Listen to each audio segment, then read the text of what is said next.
Hello everyone, Shri IAS academy में आपका स्वागत है। जैसा कि आप जानते हैं कि श्री आईएएस एकेडमी ने आंसर राइटिंग सीरीज की शुरुआत की थी, जिसके अंतर्गत ऑलरेडी हमारे 231 पार्ट आ चुके हैं। ये हमारा पार्ट 232 है। अपने इस पार्ट में हम देखेंगे कि आपके द्वारा हमारे टेलीग्राम चैनल पर किस प्रकार का प्रश्न भेजा गया, उसे आपने किस तरीके से लिखा और आपको उसमें किन किन बिंदुओं को ऐड करने की आवश्यकता है। तो चलिए शुरू करते हैं। जैसा कि आप देख रहे हैं, ये प्रश्न आपके द्वारा हमारे टेलीग्राम चैनल पर भेजा गया। तो सबसे पहले हम आपके इस प्रश्न को पढ़ेंगे, फिर आपके उत्तर को पढ़ेंगे और देखेंगे कि वास्तव में आपने इसे कैसे लिखा है और इसमें किन किन बिंदुओं को ऐड करने की आवश्यकता है। आपका प्रश्न है, भारत में आज के राजनीतिक नेतृत्व के संदर्भ में कौटिल्य के दर्शन यथा राजा तथा प्रजा, जैसा राजा है वैसी ही प्रजा होगी की प्रासंगिकता पर चर्चा कीजिए। आपने लिखा है, राज्ञा धर्मणि धर्मिष्ठा पापे पापा समे समा राजा नमस्तु वर्तन्ते यथा राजा तथा प्रजा। कौटिल्य ने अपनी पुस्तक अर्थशास्त्र में शासन और सिद्धांत तथा भ्रष्टाचार पर चर्चा की है। उनके अनुसार यथा राजा तथा प्रजा का अर्थ है कि राज्य में लोगों का चरित्र राजा के समान ही होगा, अर्थात नेतृत्व, जवाबदेही, बुद्धि, कर्जा, ऊर्जा, अच्छे नैतिक आचरण और शारीरिक फिटनेस के गुणों वाला राजा शीघ्र निर्णय लेने में सक्षम आदि गुणों को लोगों को अपनाने के लिए प्रेरित करेगा।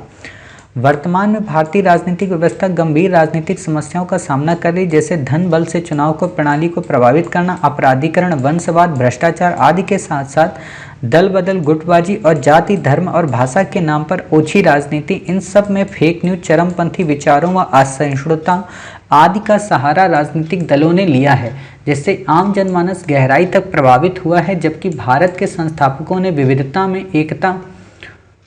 में एकता का संदेश दिया, लेकिन वर्तमान में सत्ता की लालसा में विविधता का नकारात्मक फायदा ज़्यादातर उठाया गया। इससे राजनीतिक नेतृत्व का चरित्र प्रतिबिंबित होता है, जो यथा राजा तथा प्रजा को बल देता है। लेकिन वर्तमान में सिक्के के दूसरे पहलू पर भी गौर करना जरूरी है, जिसमें संविधान के मूल्यों को सिंचित करते हुए सबका साथ, सबका विकास और सबका विश्वास की अवधारणा को वर्तमान सरकार चरितार्थ कर रही है। साथ ही सामरिक तौर पर देश की सुरक्षा में समझौता न करते हुए सर्जिकल स्ट्राइक जैसे कठोर निर्णयों द्वारा कुशल नेतृत्व का परिचय दिया है। हालांकि कोविड-19 की दूसरी लहर में सक्रिय दृष्टिकोण व उत्तरदायित्व के अभाव तथा देश हित की जगह पार्टी हित को प्रमुखता ने राजा यानी कि निर्वाचित की कार्यशैली पर प्रश्नचिन्ह जरूर लगाया है। किसी भी राजा के धर्म, आचरण और चरित्र की पहचान आपत्ति काल में होती है, जिसके फलस्वरूप मूलभूत सुविधाओं की अपेक्षा व्यक्तित्व निर्माण को बढ़ावा देने की योजनाओं को बड़े पैमाने पर क्रियान्वित कराना है, चाहे इसमें समाज के कुछ वर्गों, जन समुदायों तथा विभिन्न संस्थाओं का भी समर्थन क्यों न लेना पड़े। निष्कर्षतः सरकार को आज़ादी की 75वीं वर्षगांठ पर कैसा न्यू इंडिया तैयार करना है, ये वर्तमान में किए गए कार्य व उनकी संजीदगी पर निर्भर करता है। तभी आज़ाद भारत का जनतंत्र सफल माना जाएगा। अच्छा उत्तर आपने लिखा है। बस पैराग्राफ थोड़े अनअरेंज हो गए, मतलब इन्हीं पैराग्राफ को आपको थोड़ा अरेंज करना है। जैसे कि आपने ये जो लाइन लिखी ना, किसी भी राजा के धर्म, आचरण और चरित्र की पहचान आपत्ति काल में ही होती है। ठीक है, इसे आप कहाँ पे यूज कर सकते हैं? आप इसे यहाँ पे यूज कर सकते हैं, ये वर्तमान राजनीतिक व्यवस्था में। ठीक है, इस लाइन से ही आप यहाँ पे शुरू करें और फिर बताएं कि वर्तमान राजनीतिक व्यवस्था की स्थिति कैसी है। दूसरी जो बात है जो आपको नहीं लिखना है वो क्या, ये श्लोक। देखिए, एक बात मैं आपको बताऊँ, जब भी यूपीएससी आपको कोई कोडेड वर्ड देती है ना, तो उसका ये कहना होता है कि आप उसे एक्सप्लेन कर दें, आप उसे इनकोड कर दें, आप हमें उसे कोडेड वर्ड में मत दें। मतलब आप ये पूरा श्लोक लिखकर उसे ये मत बताएं कि साहब हमें पूरा श्लोक पता है। पहली बात तो ये। दूसरी बात तो ये कि रेयर होता है कि किसी को संस्कृत के श्लोक याद होते हैं, और काफ़ी सारे याद होते हैं। ठीक है, तीसरी बात ये है कि अगर आपको याद भी हैं और तब आप अगर इसको लिखने को बैठेंगे तो लगभग 5 से 10 मिनट ले जाएगा। क्यों? क्योंकि संस्कृत में हलंत काफ़ी ज़्यादा उपयोग होते हैं। जैसे राज्ञा धर्मणि धर्मिष्ठा, तो इसमें आपने 2 हलंत उपयोग किए, पापे पापा। अब ये पापे पापा आपने लिखा है, ठीक है, पापा यहाँ नहीं आएगा, पापे पापा यहाँ पे 2 अनुपात वाला बिंदु आएगा। क्लियर? तो इन चीज़ों में बड़ी दिक्कत होती है। वर्तन्ते कैसे लिखना, अभी तो आप घर पे हैं तो आपने देखकर लिख लिया, या आपको याद होगा तो आपने लिख लिया कहीं से, उसको शब्दों को गढ़ लिया, लेकिन एग्ज़ाम में आप नहीं लिख पाएंगे। तो ऐसी लाइनों से आप बचें, ठीक है।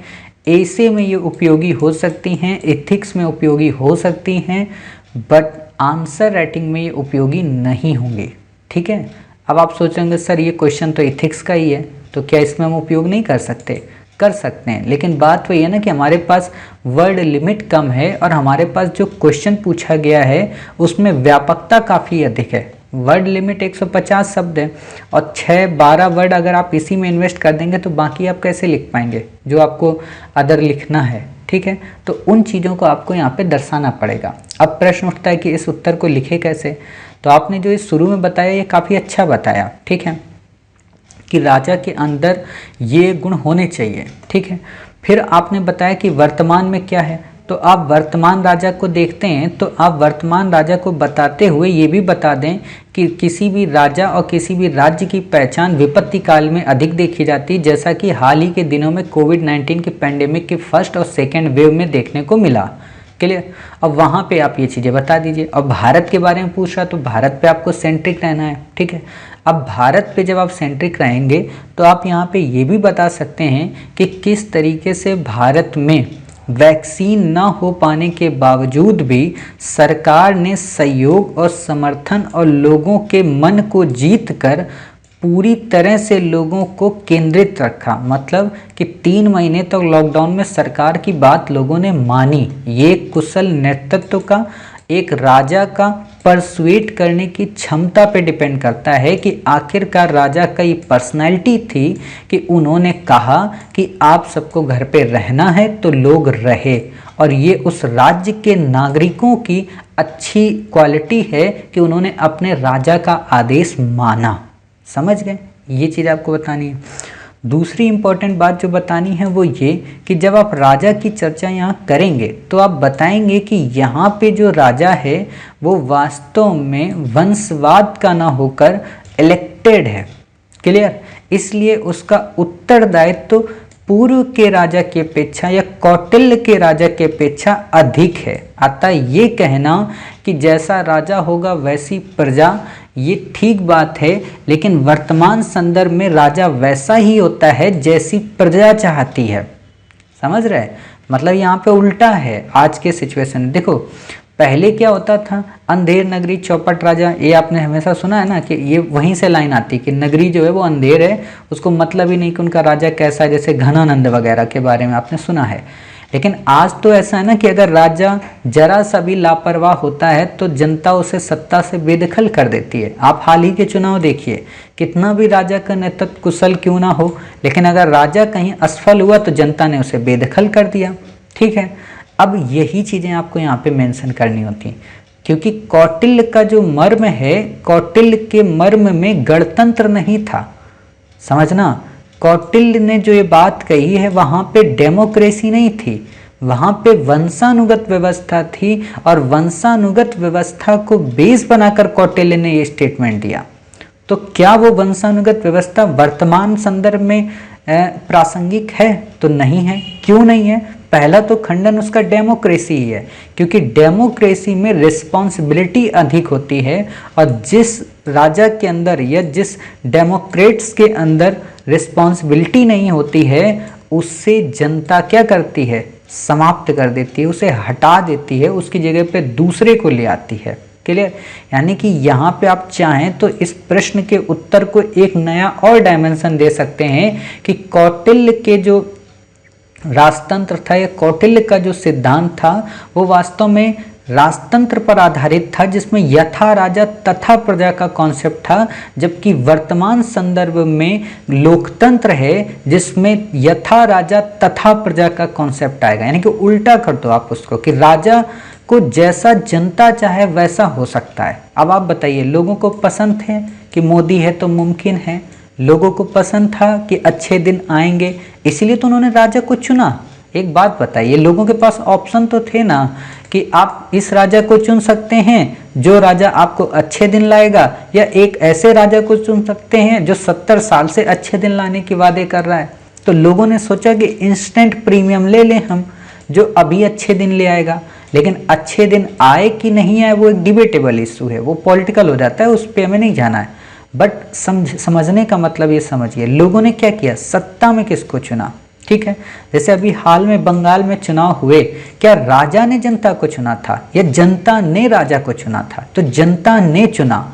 लाख कितने भी मतलब आरोप लग गए, लाख कितने भी वहाँ पे खेला हो गया, लेकिन हो तो खेला ही गया, है ना। तो ये कॉन्सेप्ट आपको यहाँ समझना पड़ेगा। ये कॉन्सेप्ट अमूमन लोग नहीं लिखते हैं और इस कॉन्सेप्ट पे अमूमन लोग ना ही लिख सकते हैं। जब आप पॉलिटिकल साइंस पढ़ेंगे खासतौर पर, हालांकि आपका ऑप्शनल है या नहीं मुझे नहीं पता, पॉलिटिकल साइंस आपका ऑप्शनल है क्या ऑप्शनल है, लेकिन अगर आपने पॉलिटिकल साइंस पढ़ा होगा ग्रेजुएशन और पोस्ट ग्रेजुएशन में, तो आपने वहाँ पर जितनी भी थ्योरीज पढ़ी हैं, चाहे कांट की हो, चाहे लॉक की हो, चाहे हॉब्स की हो, चाहे हीगल की हो, चाहे मॉन्टेस्क्यू की हो, वो थ्योरी उस समय के परिप्रेक्ष्य में प्रासंगिक थी, वर्तमान संदर्भ में प्रासंगिक नहीं है ना। मतलब आप ये नहीं कह सकते कि पूर्णतया आज शक्ति का पृथक्करण होना ही चाहिए। आज अगर शक्ति का पूर्णतया पृथक्करण हो जाएगा तो आप बताइए स्टेट क्या उस चीज को सरवाइव कर पाएंगे? नहीं कर पाएंगे। कहीं ना कहीं तो जरूरी हो जाता है ना कि शक्ति में सहयोग और समन्वय हो। जैसे आप देखेंगे कि शुरू में जब आप पॉलिटिकल साइंस पढ़ते होंगे तो वहां पे हॉब्स लॉक क्या चाहते थे कि एक ऐसा राजा हो जो निरंकुश हो पूरी तरह से। ठीक है, क्यों चाहते थे? क्योंकि उस समय स्टेट का निर्माण शुरू हुआ था और स्टेट में अनार्किज्म था, मतलब वहाँ पे अराजकता विद्यमान थी। तो उस अराजकता को रोकने के लिए उन्होंने जिस व्यक्ति को गढ़ा, जिस कॉन्सेप्ट को गढ़ा, वहाँ पे राजा निरंकुश को गढ़ा। और जब राजा निरंकुश हो गया तो वो चरम पे निरंकुश हो गया, और जब चरम पे निरंकुश हो गया तब मॉन्टेस्क्यू कहता है कि साहब शक्ति का पृथक्करण कर दो, क्योंकि राजा बहुत निरंकुश हो गया है। यानी कि क्या था कि समय और परिस्थितियां बदलती चली गईं तो राजा का नेचर बदल गया, और राजा का नेचर एक हाल में ऐसा बदल गया कि उस पर धर्म हावी होने लगा। और जब धर्म हावी होने लगा तब वहां पे फिर युद्ध हुए, और जब युद्ध हुए तो धर्म को भी हटा दिया गया, चर्च को अलग कर दिया गया और राजा को संसद के अधीन कर दिया गया। संसद की प्रभुता जिस दिन बढ़ने लगी उसके बाद संसद की संप्रभुता को भी समाप्त कर दिया गया और जनता की प्रभुता का वर्ण कर लिया गया। आज पूरे वर्ल्ड में लगभग जनता की प्रभुता ही विद्यमान है। समझ रहे? तो ये चीजें आप देख रहे हैं कैसे परिस्थितियां बदल रही। लेकिन होता क्या ना कि हम अपने प्राचीन ऋषि मुनियों को आज भी मानते हैं। ये एक तरीके का आप कह सकते हो कि हमारा वो है पूर्वाग्रह है कि कौटिल्य ने जितनी भी बातें कही वो सारी की सारी सही हैं। कौटिल्य ने, जैसे आप जब पढ़ेंगे चाणक्य को, तो चाणक्य बहुत सारी बातें बोलते हैं। स्त्रियों के बारे में तो इतना निगेटिव बोलते हैं कि आप उनकी जब चाणक्य नीति पढ़ेंगे तो वहीं पे आप समझ जाएंगे कि अच्छा इनके अंदर इतना पूर्वाग्रह है। अगर चाणक्य की आप स्त्री नीति को लेकर पढ़ेंगे, खासतौर पर वुमेन को लेकर, तो आज के हिसाब से तो स्त्रियों को इकोनॉमी में पार्टिसिपेट ही नहीं करना चाहिए। आज के हिसाब से तो स्त्रियों को कहीं पे वर्क भी नहीं करने जाना चाहिए, या उनको घर से बाहर ही नहीं निकलना चाहिए। खासतौर पर वो स्त्रियां जो अपने बाल खुले रखती हैं, जो जूड़ा ही नहीं बांधती हैं, उनके बारे में तो चाणक्य ने एक से एक ऐसी बातें कह दी जिनको पढ़कर ही अचंभित होना पड़ता है। ऐसा क्यों? क्योंकि उस समय ऐसी व्यवस्था अनुकूल नहीं थी, उस समय सोसाइटी इतनी परिपक्व नहीं थी। क्लियर? तो आज के हिसाब से डेमोक्रेसी है, तो डेमोक्रेसी में ये स्टेटमेंट ही अपने आप में अप्रासंगिक हो जाता है। समझ गए? आप सब लोग क्या कर रहे हो, अभी तक आंसर जो लिख रहे हो वो प्रासंगिकता पर लिख रहे हो, है ना। यानी कि इसके ये फायदे होंगे, बल्कि इसकी अप्रासंगिकता पर भी आप लिख सकते हो। मैंने ये नया डायमेंशन इसलिए आज खोला क्योंकि मैं चाहता हूं कि आपको हर एक एंगल पता हो। क्योंकि होता क्या है ना, हम हर चीज़ के पॉजिटिव वेव्स समझते हैं कि पॉजिटिव वेव ही होते होंगे, क्या उसका नेगेटिव वेव्स भी तो हो सकता है। तो वो मैंने आपको यहाँ खोला डायमेंशन। हालांकि आपने पूर्व के जितने भी हमारे आंसर सुने होंगे उन सब में कहीं पर हमने आपको नेगेटिव इम्पैक्ट नहीं बताया था। रीज़न यही था क्योंकि हम आपको पहले ये बताना चाह रहे थे कि पॉजिटिव इम्पैक्ट इसके क्या हैं, और जब आप डिबेटेबल के इशूज़ में आते हैं तो निगेटिव इम्पैक्ट भी हमें ध्यान में रखना पड़ता है। प्रासंगिकता का मतलब ही यही होता है कि आज कितना प्रासंगिक है, मतलब कितना पॉजिटिवनेस है और कितना इसमें नेगेटिवनेस है, तो वो चीज़ें आप बता सकते हैं। और लास्ट का जो निष्कर्ष दें तो आप उल्टा निष्कर्ष दे दें कि आज हाल के दिनों में या हाल के वर्षों में या वर्तमान संदर्भ में आज राजा जैसा हो वैसी ही प्रजा होगी की अपेक्षा जैसी प्रजा हो वैसा ही राजा होगा, इस मूलभूत विचार पर हमारी डेमोक्रेसी आधारित है। आप ये लिख सकते हैं, जो कि न्यू इंडिया के विजन को फुलफिल करती है। ये बात अलग है कि आज कभी कभी राज्य का जो गणतंत्र का प्रतिनिधि होता है वो निरंकुशता का वर्ण करने लगता है, लेकिन न्यायपालिका उसे कंट्रोल करने लगती है। आप ये भी लिख सकते हैं, ठीक है। तो ये चीज़ें आप यहाँ पे दर्शा दीजिए। फिर बात आती है यहाँ पे आपने 2 से 3 चीज़ें और लिखी हैं जो मैं यहाँ पे बताना चाहूँगा। जैसे आपने ये चीज़ें लिखी हैं ना, ये इन चीज़ों को आप क्या कर सकते हैं, एक डायग्राम में डाल सकते हैं। एक यहाँ पे फ्लो चार्ट बनाएं ऐसे, ठीक है। यहाँ पे आप डाल दें वर्तमान समस्याएं कौन सी हैं राजनीतिक, आप लिख दें दल बदल, अपराधीकरण, क्योंकि होता क्या ना, एग्जामिनर इसमें छांट नहीं पाएगा और उसको टाइम लग जाएगा। लेकिन अगर आपने डायग्राम में बना दिया और फिर बाद में 1 या 3 लाइन में एक्सप्लेन कर दिया तो एग्जामिनर समझ जाएगा, ठीक है, कि दल बदल था, गुटबाजी थी, अपराधीकरण था, वंशवाद था, जाति धर्म भाषा के नाम पर ओछी राजनीति थी, फेक न्यूज़ थी, मॉब लिंचिंग थी, उग्रवादी विचार थे। चरमपंथी ना लिखा करो, उग्रवादी, उग्र राष्ट्रवाद लिखा करो। यहाँ पे चरमपंथी विचारों का मतलब क्या होता है, एक तरीके से क्रांतिकारी विचार, ठीक है। तो वो आपको नहीं लिखना है, यहाँ पे हमेशा लिखा करो उग्र राष्ट्रवाद, क्योंकि राष्ट्रवाद तो जरूरी है लेकिन उग्र राष्ट्रवाद जरूरी नहीं है। असहिष्णुता काफ़ी अच्छा वर्ड है, इसे लिखा आपने ठीक लिखा है।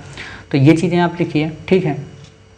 अब यहाँ पे क्या है कि वर्तमान में सत्ता की लालसा में विविधता का नकारात्मक फायदा, ये आपको लास्ट में डालना है। देखो कमियां, देखो सिंपल सा एक फार्मूला होता है, पहले आप जो दिया उसको इनकोड करें, फिर जो कमियां हैं उसे बताएं और लास्ट में उसका इम्पैक्ट बताएं।